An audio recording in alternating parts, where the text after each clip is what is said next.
Another weekend update, and this time, we're finished. Hi, I'm Amy, and I make things.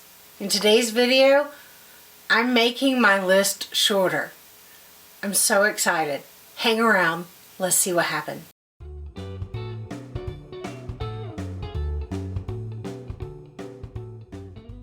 This week, I got all 4 kids' quilts completed.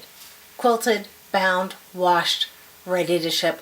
The boxes are out on my counter and they're ready to pack and ship this afternoon. So next weekend's update will hopefully be filled with pictures of happy kids and happy quilts. I'm so excited, and I really couldn't have done it without you guys.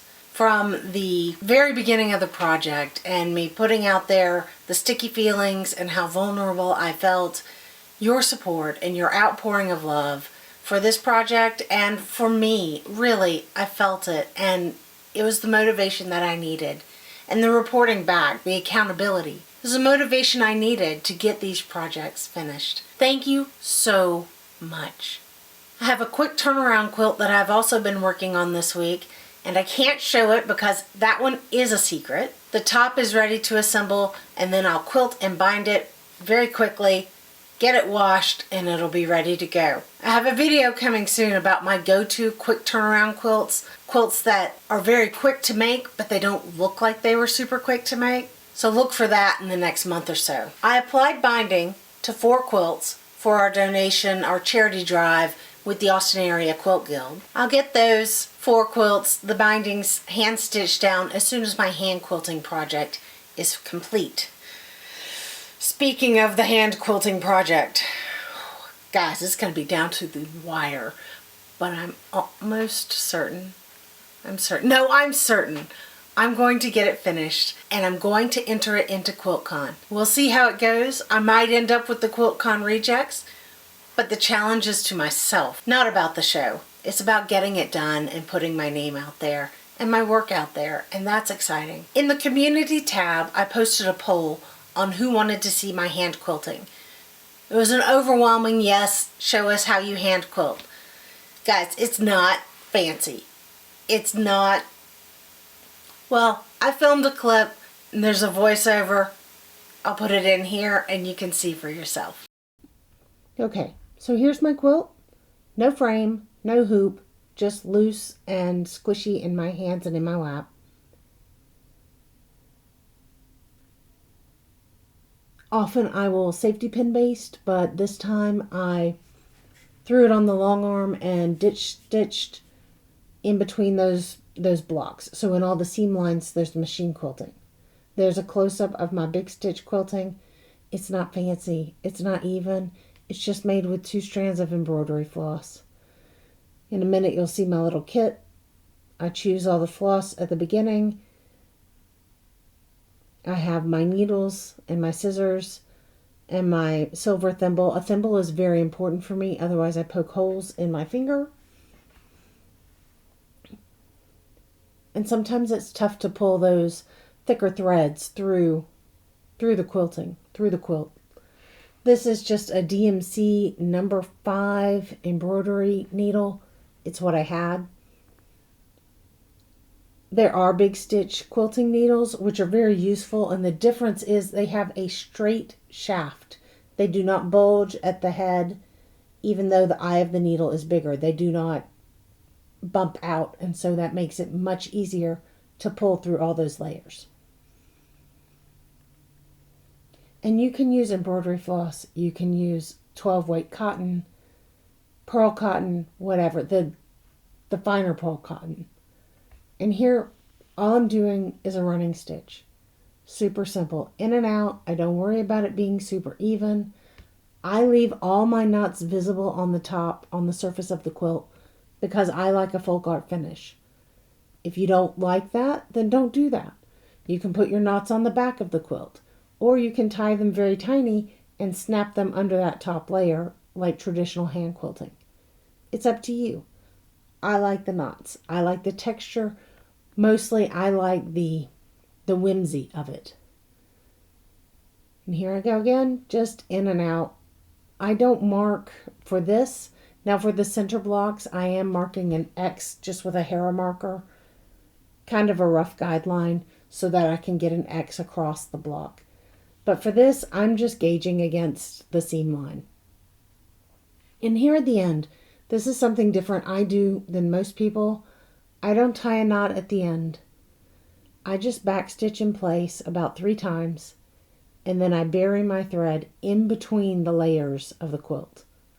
You'll see in just a moment that I just weave it in between the layers, move away from my stitching a couple of inches, and snip the thread. I've never had any problem with it. I've done many quilts this way, baby quilts that get washed a lot, mug rugs that get washed a lot. Never had an issue with it. And if there ever is an issue with it, I'm of the philosophy, wear it out. If it falls apart, I'll make you a new quilt. Here I am tying a quilter's knot, ready to go again. Super easy.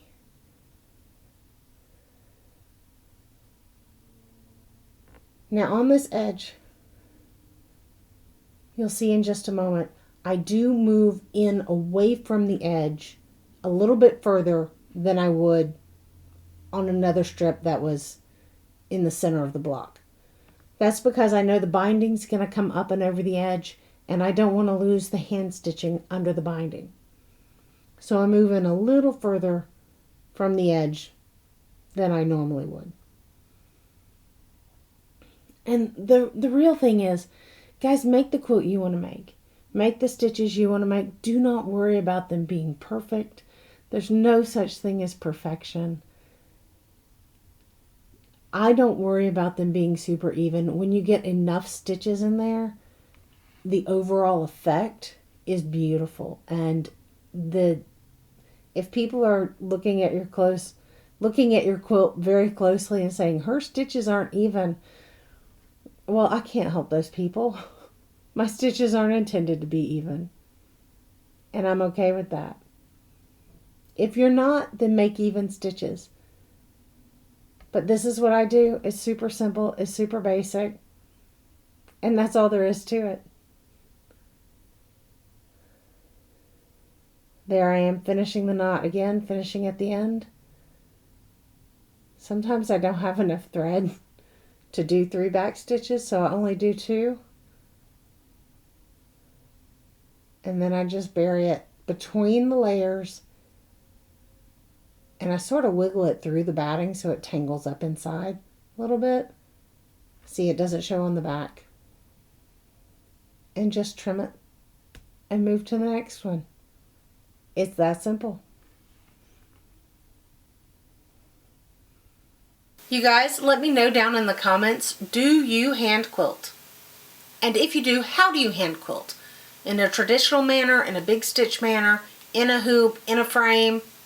Let me know how you do it, because I'm always looking for tips and we can share in the community. Speaking of the comments and the community, you guys, with the movies, thank you so much for continuing to post movie recommendations. I made a list, and I know I missed some, but I'll go back and add to it as I can, as my schedule allows. But I made a list and I'll link it below, and you can use it when you need some company in your quilt space, when you need a pick-me-up.